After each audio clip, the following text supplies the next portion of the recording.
and during the year 2014-2016, and Vice Chairman of IEEE MA Young Professional from 2017 by the IEEE Madras section. He has published over 250 research papers in national and international journals and conferences. He has also authored 12 books and 12 technical articles on power electronics applications in renewable energy and allied areas, and holds nearly 20 research grants, 5 consultancy projects, 2 US patents, 2 international patents, and 1 Indian patent. He has held positions like editor of IEEE Access and other high impact journals. He has received Danfoss Innovator Award, mentored during 2014-15 and 2017-18, and Research Award from VIT University during 2013 to 2018. He has also received INAE Summer Research Fellowship in the year 2014. He has guided 12 PhD scholars in collaboration with the industry. He also has done collaborative government grants and industry research projects like Sustainable PSU Campus and Sustainable Microgrid and EcoCharge EV vehicles development in Saudi Arabia and in India. He is a proud alumni of Government College of Engineering during the year 1997 to 2001, and an outstanding alumni of VIT during his post-graduation and the doctoral degree. With these words of introduction, I would like to invite Dr. Umashankar Subramaniam to present on the topic Sustainable Smart EV Charging Towards United Nations SDGs, a Smart Grid Perspective. Over to Dr. Umashankar, sir. Please, sir. Hope am I audible now? Yes, sir. Yeah. Respected chair for this wonderful Institution of Engineers India Society, Salem Center, and other committee members of this prestigious IEI, and other audiences, students, engineers, and participants of this particular program. So I am very much happy that I'm presenting a wonderful topic in front of a big community, a technical community, which is known for its long-standing expertise in this engineering field in India. And this is my pleasure to be here in front of this big group.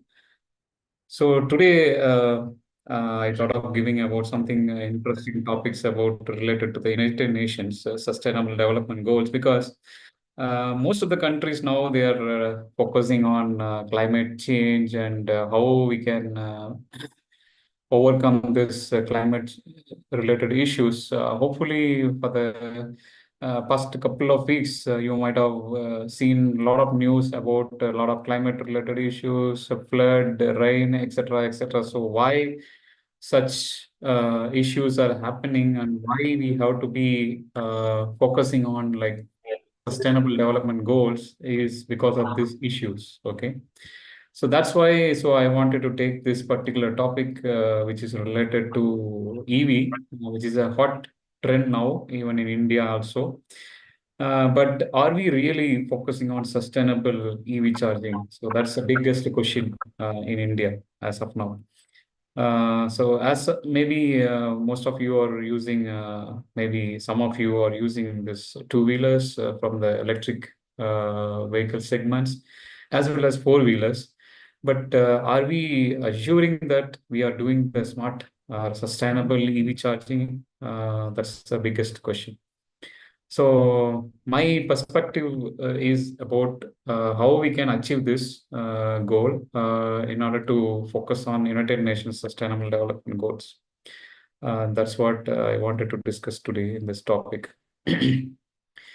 So mostly, if you look at it, so why we are going for this EV infrastructure? It's purely because of certain points related to domestic policy or global policy or energy independence. So we are talking about so on. But are we really focusing on one important point, which is green EV charging or not? So especially if you see the picture, you can clearly understand. So what we did earlier, maybe at present also, by using this diesel or petrol vehicle. So how we are getting the fuel. And as of now, how we are transitioning towards the electric vehicle now, still we are using the same conventional power plants, okay, thermal power plant or etc., which is still polluting the environment. But what we want to achieve is like the one in the third picture. So it is nothing but the electric vehicle, which should be charged using the sustainable green energy infrastructure. So that this is what the ultimate goal of this. But it is a very big question now. Okay, still we are not 100% using this third solution. Still we are in the middle.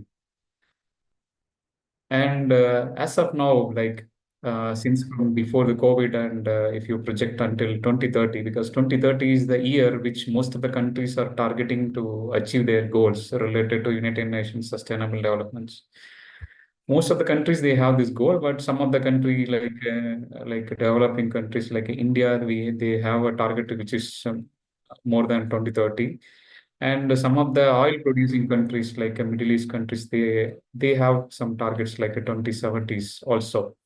So if this is the case, so how we are going to bring this sustainable development, especially in terms of charging infrastructure, is a challenging one. And if you carefully look at this graphical picture, like how we are transitioning. We are now in 2025. So as per the projected goal, like we should have achieved 75% of battery electric vehicles, but as of now, we didn't achieve it. Hope you all of you know what's the reason, but you might be knowing one important news came announced by the Delhi government, state government. So which is nothing but they do not want any vehicle which is older than this particular year registration. So might be you might be heard about that news as well. And in Delhi, if you look at it, like because of the pollution, so they do not want to use the diesel vehicle as well. So that is the case. So gradually it may shift towards other states in the India as well. So if that is the case, so there is a lot of challenges for the people, as well as we should be ready for that also. Okay, so I won't say that we have to accept, but we should be ready to face or how to overcome these issues in the future. So that's the biggest challenge now. By 2030, so they have promised they want to have like 100%, they want to achieve this battery electric vehicle, not even plug-in electric vehicle, battery. As of now, like some of the car manufacturers, they move to hybrid. Okay, so even though hybrid is like 5 to 10% only, it's battery operated, and remaining 90% it is operated by the fossil fuel. So that also we cannot assure now. So if this is the case, so I want to touch something upon so what's going to be the charging infrastructure as of now, and whatever you have seen maybe when you are traveling in the highways or when you are spotting or when you are breaking for some lunch or dinner, you might have seen some of the charging stations in the restaurants as well. If that is the case, so there are like some categories in the charging techniques. For example, slow charging, which is mean for like it takes a long time, especially when you have like more time for charging the car, especially in the evening to morning. That means you are when you are coming back from your office or work. Medium charging is the location, so where we can charge our electric vehicle when you are going for your office or when you are going for some malls or restaurants or movie or cinema like that. So it takes minimum 3 hours to 4 hours. So in that case, you can charge comfortably as well. Fast charging is the one where it is very much required is nothing but when you are commuting from one place to another place, especially when you are traveling from Salem to Coimbatore, for example. So there you cannot wait for 3 hours or 4 hours to charge your car. So you should have like a fast charging technology in that particular places. ABB is a, a pioneer company in this particular EV charging field. They have a lot of e-mobility solution, like starting from bus, then commercial, then industrial, fast charging, roadside, public or commercial parking, then apartment, then residential charging. So all those aspects, they have all these features. So why I'm touching this ABB, because they are the one, they brought this particular standards. Even if you now look at the one of the important MOU signed by the ABB with the IIT Madras, is nothing but they already have signed this MOU, I think, couple of years back, and they want to set up one fast charging technology in IIT Madras campus. So this is what happening as of now. And when you look at this charging products, okay, so it starts from 24 kilowatt to 600 kilowatt, depends on like a slow charging or medium charging or fast charging technologies.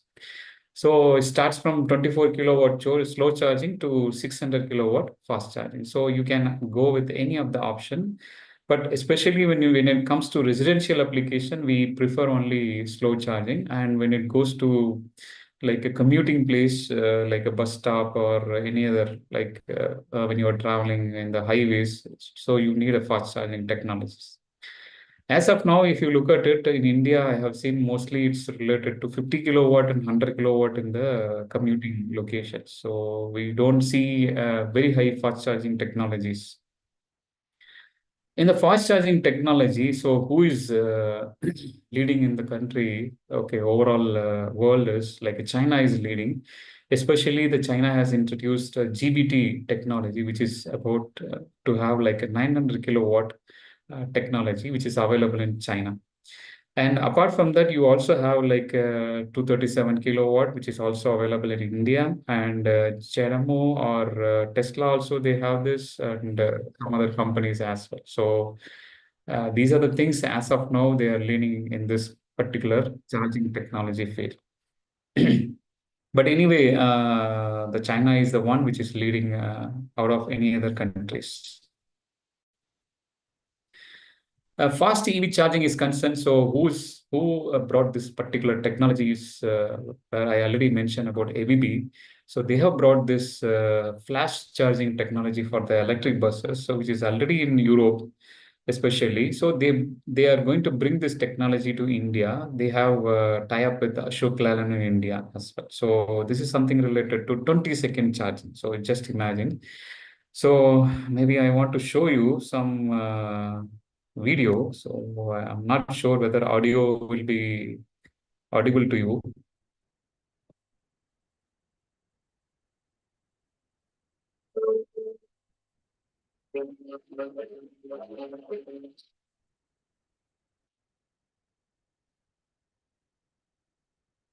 Do you think charging in 20 seconds is possible? Well, it's possible. After watching this video, you will say this. Recently, Indian automaker Ashok Leyland and Switzerland ABB Power Products signed an MOU to provide flash charge technology to Ashok Leyland. Will this audio is audible to you, or do I need to explain? Yes, sir. Audible, Audible, sir. sir. Okay. Charging technology, the batteries can be charged in just 20 seconds. So let's understand the flash charging technology now. ABB Power has developed trolley bus optimization, system alimentation, TOSA charging stations to recharge an electric bus battery in just 20 seconds. In the charging time, passengers can get on and off the bus. So let's see how it works now. The electric bus batteries are mounted on the rooftop. Once the bus reaches to TOSA charging station, an automated arm will connect an ultra-fast charger to the energy transfer system on the bus rooftop in 1 second. These chargers having 600 kilowatt of power, which can charge the onboard batteries in 20 seconds. That's why the technology is called as flash charging. The The TOSA charging stations are connected with a grid connection along with an energy storage unit. The entire charging process is controlled by traction converters and traction motors which are equipped in the bus. Currently, there are 12 such buses operating in Geneva. For 50 bus stops, 13 are equipped with flash charging stations. These flash charging stations providing emission-free urban transportation. Due to the flash charging, 1,000 tons of CO2 saved on Geneva line per year. Also, the buses having 133 passengers capacity. So, Ashok Leland along with ABB Tosh flash charging technology will take public e-mobility services to the next level for sure. Once the ultra-fast charging services started in India, pollution levels will be reduced and the trust in EVs will be increased. We can see the flash charging electric buses on Indian roads very soon. Go green, go electric. I hope video was interesting to you, and I think you got some information. So to your point, I want to mention something like a couple of weeks back, I think even Tamil Nadu government also, they have introduced the electric buses. I hope you might be knowing, like our Chief Minister, he inaugurated that event, and they introduced the electric buses and to the Tamil Nadu people of Tamil Nadu. And the next thing I wanted to talk about in this EV charging infrastructure is something related to wireless power transfer technologies, which is very common now, especially hope if people are using Samsung or iPhone or any other mobile phone nowadays, it is coming with the wireless charging. So likewise, so they wanted to introduce wireless charging technology for the EV as well. So that is very comfortable. And in fact, this technology is more related to electrical engineers or electronic engineers. I hope you might be knowing about Faraday's law or inductive or capacitive power transfer or high frequency transfer. I think some of you might have done some PhD related to DC to DC converter for the fast charging technology. So this is what the basic fundamental of electrical engineering is coming into picture. So the one you are seeing is nothing but related to the parking infrastructure, which is the static charging. Okay, so which is nothing but the first category. And the one you are seeing in the right side is called a dynamic WPT infrastructure, which is already installed in Europe. So they want to have a trial, something like when the car is moving, so how it is charging. So it is called dynamic WPT infrastructure, or it is called dynamic charging. And if you look at it, so the concept they introduced long back, which is about in terms of kilohertz to megahertz. So you need to operate this so that then only you can charge the electric vehicle wirelessly.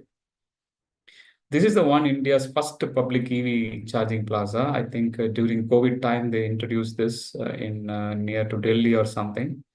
And you can see that most of the locations or shopping malls or the hypermarket or supermarket, they have introduced a specific location called EV charging points. Even when you are traveling from Salem to Coimbatore, I think when you stop at Saravana Bhavan or something like that, some restaurant, you can see such a charging station which is installed by the company called Xeon.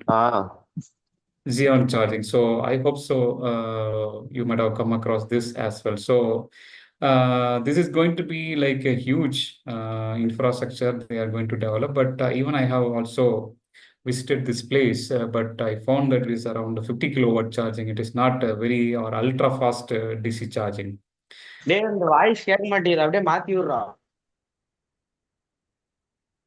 Am I audible? Sir, audible, sir. Okay. Because somebody is saying my voice is not Sir, audible. I think students, they are discussing with themselves. Okay.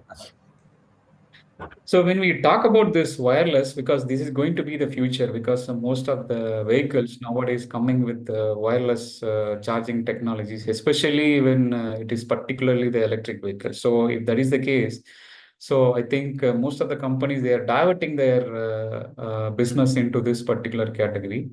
So hope you might be knowing so how it is charging wirelessly. So you have two pads, so one in the car and another one in the ground level, and the ground level pad is connected with the electric grid, and the pad which is connected with the car is the one important point which acting as a receiver, so that the pad in the ground is acting as a transformer. So this is something related to like electromagnetic energy transfer.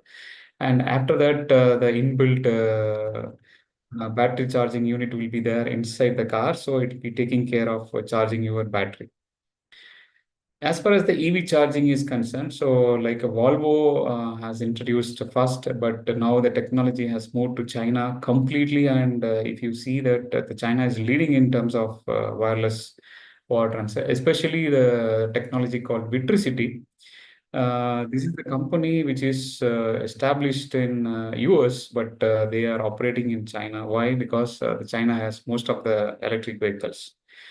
So I want to show one of the particular video, so that you can understand how this Vitricity is used for wireless charging for the different type of vehicles. Because now you have a sedan cars as well as hatchback, as well as SUVs, MPVs. Okay, so there are a lot of segments of vehicles that have come into picture. So now if you see this, so that you can understand what is the Vitricity technology is doing.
I hope you might have seen the video, which is explaining about SUV up to sedan and any other car, so that whatever may be the ground clearance level, so it can able to charge.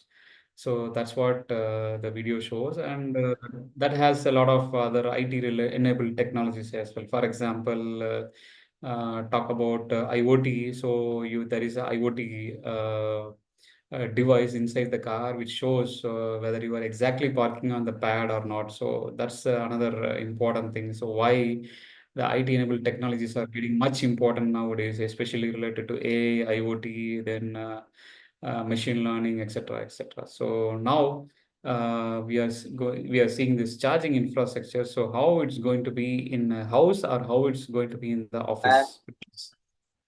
So now you can see that in house, how it is going to be. You should have something relevant to your electricity, as well as you should also have a renewable, because otherwise, in case of power cut, for example, just before starting this webinar, I informed professor regarding, so there is no power since last 2 hours. So, but luckily the rain stopped and power has resumed. So you just imagine, so that's the reason. So why most of the countries, they are demanding to set up renewable energy or green infrastructure. This is something related to smart grid power management system. You can see that many of the companies, they have this particular infrastructure. I can name like Schneider Electric, ABB. Even if you take some vendors like Xeon, so they also have this particular setups already available. When you consider the office premise, there also you are depending mainly on grid, as well as you are also depending on the renewable power sources as well. So that is also very much important. So something related to parquet structures. So this is something called parquet structure. So most of the companies nowadays, they have the parking structure, which is installed with the solar panels. So that when you are going to park your electric vehicle, so maybe the solar will be able to charge your electric vehicles. So when we talk about the EV market, so mostly we are talking about body design and energy source, then electric propulsion and auxiliaries. So mostly these are the segments in which our EV market is penetrating. But when we talk about the EV charging infrastructure, the batteries and the battery chargers is the one important area where most of the companies are focusing. So this is so-called virgin business in India. So when you talk about this business, so how it is projecting, okay, so the projection is given here.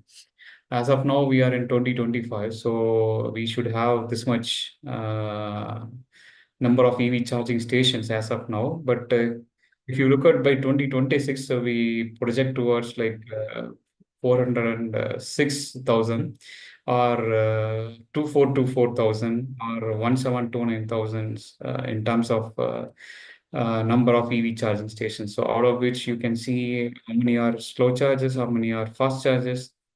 There is a most of the thing like 70% of thing contributing towards the slow charges and 30% is only contributing towards the fast charges because we have not yet incorporated or implemented this fast charging stations in the commuting locations.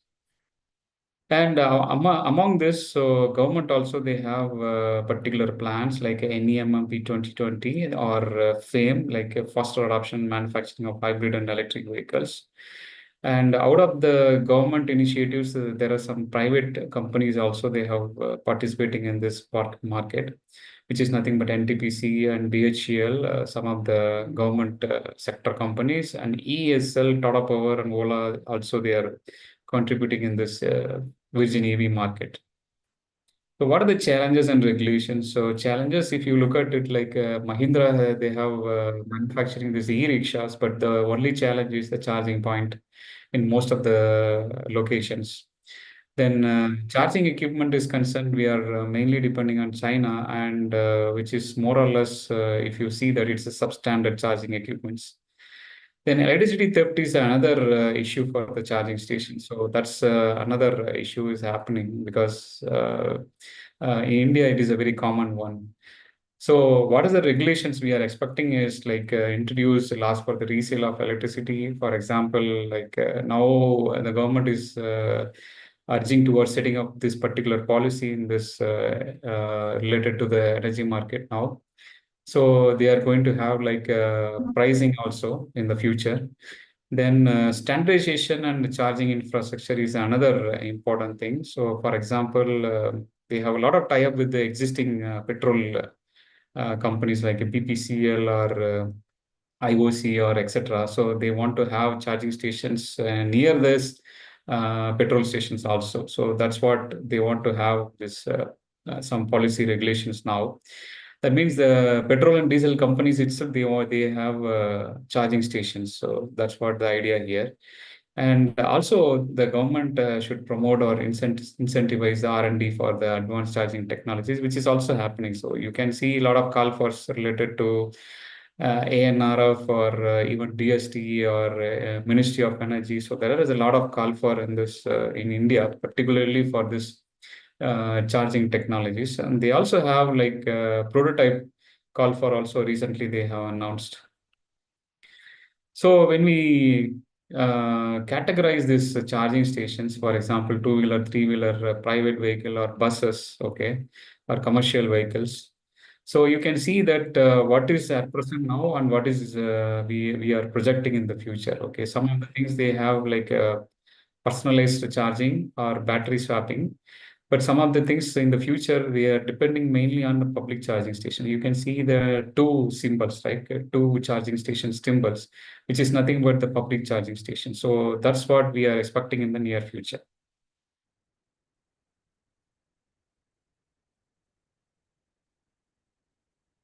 Okay, so when we talk about the smart grid, so why I touch the smart grid? Because this is what the expectation. So the world in the next 40 years would require far more energy, but in an ever more sustainable way.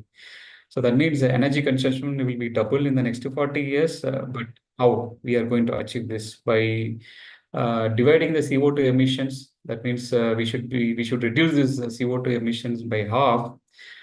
Then we should have our system should be 4 times more energy efficient. So as of now, you might be seeing in most of our electrical equipment like a refrigerator, air conditioning, washing machine, etc., etc. You might be seeing the energy star marking, right? So 3 star, 4 star, or 2 star. So that's the reason. So why they are bringing this particular star rating for this electrical equipment, because we have to achieve this by using 4 times more energy efficient infrastructure. This is what the idea, and this has been given by the statement by CEO of Schneider Electric.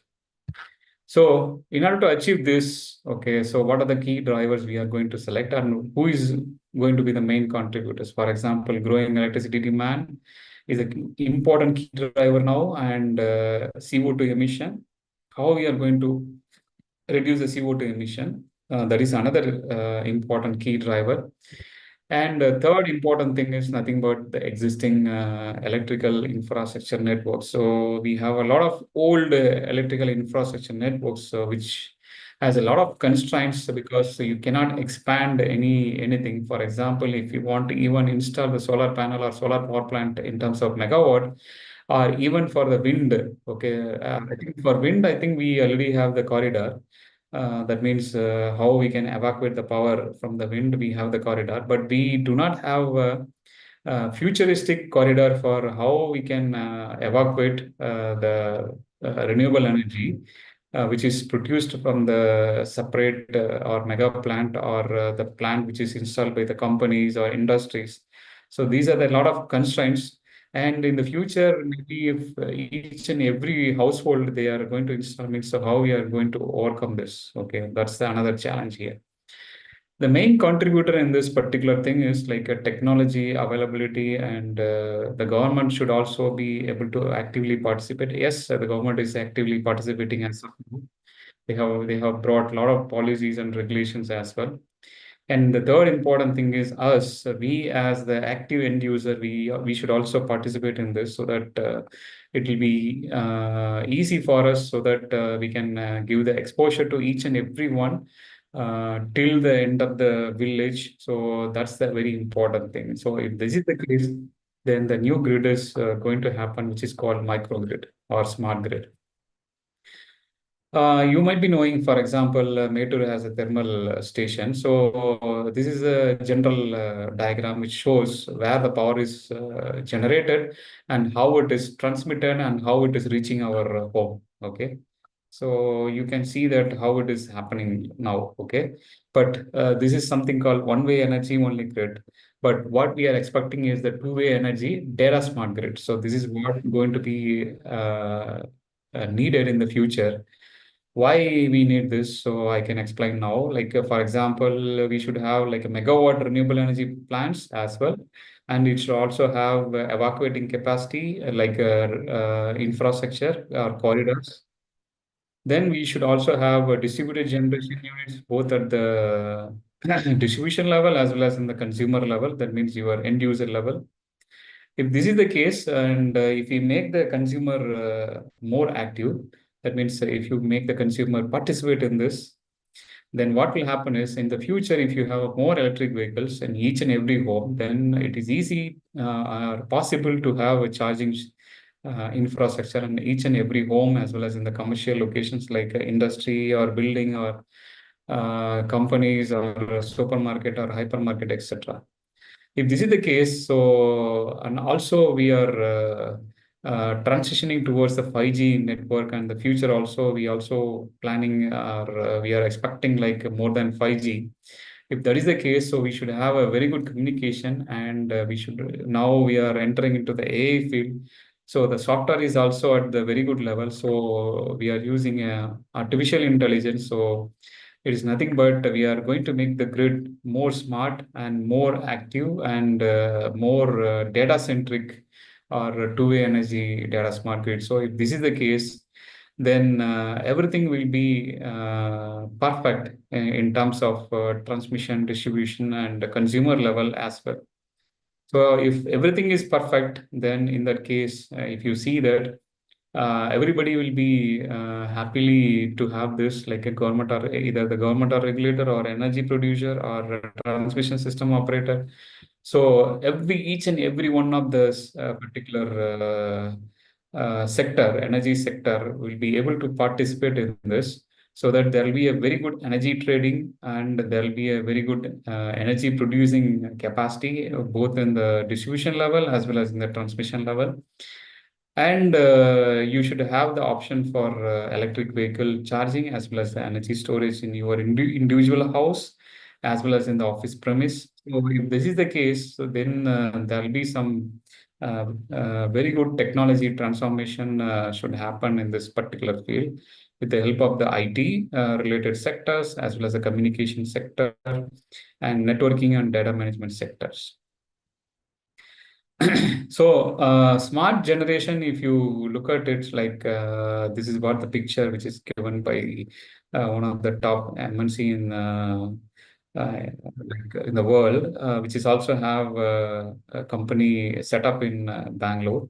So this is what we want to have. Like we should have a PV power plant and off-grid and backup, and we also should have a building integrated photovoltaics, as well as a residential distribution system from the electricity board, and we should also have like a wind power plant. That means open and manufacturing wind inverters, as well as we should also have a supervision and monitoring. For example, AMI, you might be knowing about AMI, like automated metering infrastructure. So that is also another important thing which we are focusing now. That means a smart metering one, and which is altogether which is contributing towards the smart grid or smart generation. So how we are going to achieve this? For example, we should have efficient homes and efficient enterprise with EV charging infrastructure. That means we are going to make a smarter demand. So this smarter demand is handled by the smarter supply by the distribution side. And with a proper demand response, then we can say that 100% we can achieve the smart grid going to happen for this EV charging infrastructure field. So I hope you might have understood about what I wanted to talk about smart grid and what are the United Nations Sustainable Development Goals, and how we are transitioning towards this by 2030 is the very important one. And apart from that, when I was here, so I was participated in some of the projects related to this, like a smart grid with the National Institute of Wind Energy, Ministry of New and Renewable Energy from Government of India. This is what we did it for. This is something related to 3 years project. We established a 75 kilowatt solar PV along with a smart grid controller with the battery energy storage, which we did this in this Kayathar, Tirunelveli district. And another one, what we did is in most of the universities and colleges, so we suggested as a technical consultant, like a 1 kilowatt solar type inverter with 4 different modules. Then also we have AMI, like a net metering system with the other communication technologies. Also, we should have inside the lab, we have micro PV panel and we should have MPPT technology for testing your independent controls.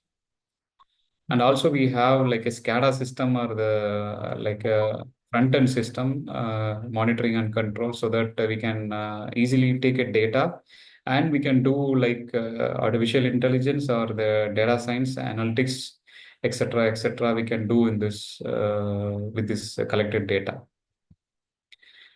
And if you look at it, so where the world is moving towards, so these are some of the example given by the like Western countries. So what they are doing is they are going to use the hydrogen fuel in the flight, as well as they want to have hydrogen electrolyzer. Whenever there is excess renewable energy, we can store the hydrogen.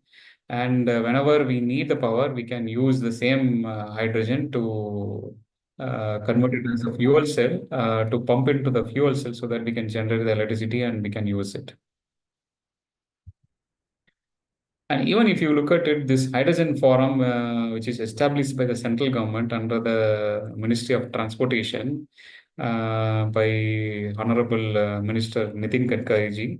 So I think they have also introduced the hydrogen-related vehicles also, especially some taxis also they introduced in Mumbai. So with this note, I really once again thank this IEI Institution of Engineers India Salem chapter and the respective committee members for giving this wonderful opportunity. I hope this presentation, whatever I given is overall I given, but not in depth. So I hope it might be useful for some of you. And for some of you, it might be a triggering point to start business as well in this particular domain. And for researchers, you also have some important information related to how we can utilize these hybrid technologies or smart grid technologies so that it might be useful for your research work as well. And for students and other participants, I hope this gives some exposure towards why entire world and India is transitioning towards this sustainable smart EV charging infrastructure or electric vehicles, etc., etc. It completely depends on United Nations Sustainable Development Goal, which is ensuring that the entire world is moving towards this in order to combat climate change related issues what we are facing as of now. Thank you so much. And if you have any questions, I'm really happy to answer for the question. Thank you.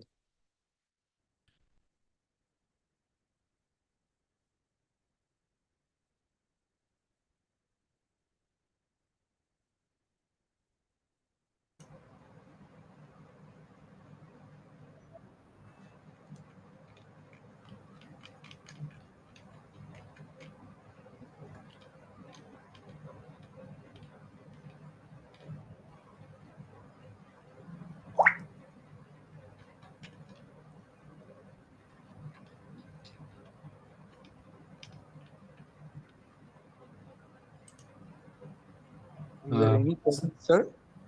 Please.